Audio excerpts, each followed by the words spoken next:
नमस्कार, आइमा मीडिया में आपका स्वागत है। संभल सांसद जियाउर रहमान बर्क को मंगलवार को कोतवाली में एसआईटी ने पूछताछ के लिए तलब किया।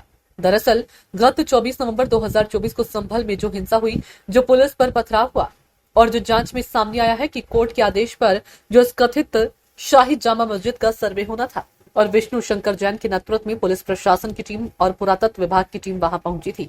उनको रोकने के लिए दहशत पैदा करने के लिए तथा आगे से कोई ऐसी हिम्मत न कर सके, इसलिए ये पथराव किया गया था। हिंसा की गई थी, दंगा कराने की कोशिश की गई थी। हालांकि उस वक्त हालात पर काबू पा लिया गया था और 80 से अधिक आरोपी इस मामले में पुलिस की गिरफ्त में आ चुके हैं।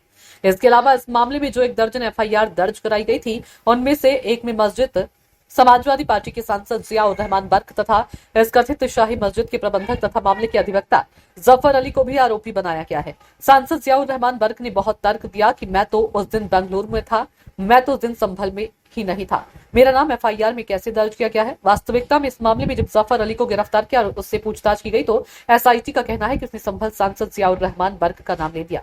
उससे पूछा यह गया था कि भाई 19 नवंबर को 1-2 सर्वे हो चुकी थी और चूंकि शाम हो गई थी और इसलिए सर्वे रोका गया और 24 नवंबर को जब दूसरा सर्वे हुआ तो इसकी जानकारी तो जफर अली और सांसद जियाउर रहमान बर्क के सिवा और किसी को दी ही नहीं गई थी।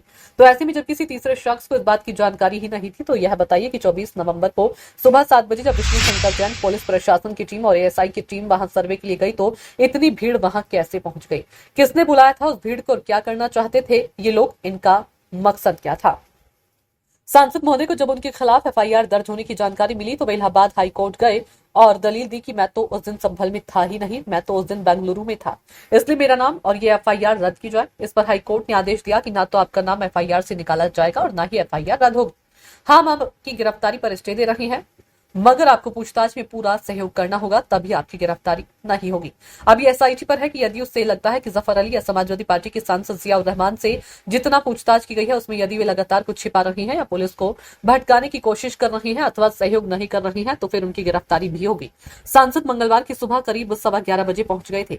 एसएचओ के कार्यालय में वह जाकर बैठ गए। इसके बाद करीब 11:30 बजे एसआईटी की टीम सीओ कुलदीप कुमार के नेतृत्व में सांसद के सामने पहुंची।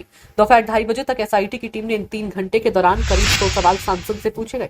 सूत्रों का कहना है कि 22 नवंबर को दिए भाषण, 23 नवंबर की देर रात फोन पर की गई बात और 24 नवंबर को हुए बवाल से जुड़े सवाल पूछे गए हैं। एसआईटी ने यह सवाल बार बार पूछा, सभी का जवाब सांसद ने दिया है जिन्हें एसआईटी ने दर्ज किया है। इस दौरान एसआईटी ने सांसद से पूछा कि 24 नवंबर को वह कहां थे, किससे मिले और किस स्थान पर मौजूद थे।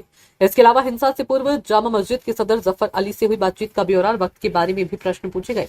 जफर अली के बयान के आधार पर एसआईटी ने उनसे स्पष्ट किया कि क्या उन्होंने भीड़ जुटाने और सर्वे का विरोध करने के लिए कोई निर्देश दिए थे।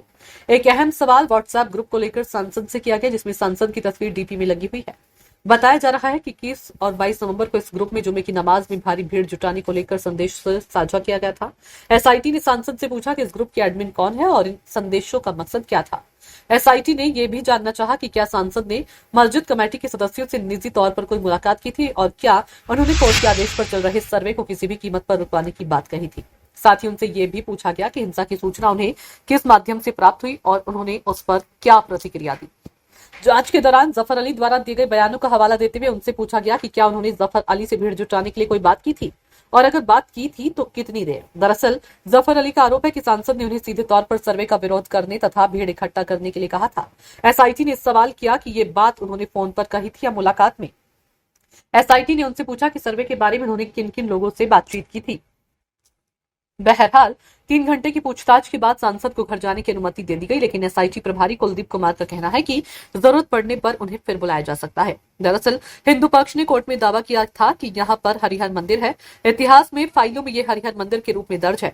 बाद में इसमें कब्जा किया गया और इसे शाही मस्जिद का नाम दे दिया गया। यही नहीं, इसे सन 1920 में एएसआई के सुपुर्द कर दिया गया था, लेकिन एएसआई इसमें काफी पोजीशन नहीं ले पाई। आरोप है कि इसमें लगातार बदलाव किए जा रहे हैं, इसलिए कोर्ट ने सर्वे के सख्त आदेश दिए थे ताकि वस्तु स्थिति का पता लग जाए।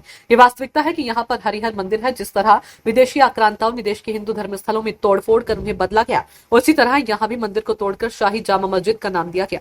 फिलहाल जो लोग कोर्ट के आदेश पर हो रहे सर्वे को प्रभावित करने के मकसद से हिंसा भड़का रहे थे, योगी बाबा की पुलिस ने उन्हें इस बात का एहसास करवा दिया है कि अब ये सब नहीं चलेगा। इतना ही नहीं, इलाहाबाद हाई कोर्ट से भी उन्हें झटका ही मिला है। अगर वे अब भी नहीं संभले तो उनकी मुश्किलें बढ़ सकती है। आईबा मीडिया को अगर आप यूट्यूब पर देख रहे हैं तो सब्सक्राइब करें, फेसबुक या अन्य सोशल मीडिया प्लेटफॉर्म पर देख रहे हैं तो फॉलो करें। हमें कॉमेंट बॉक्स में अपने सुझाव अवश्य दीजिए।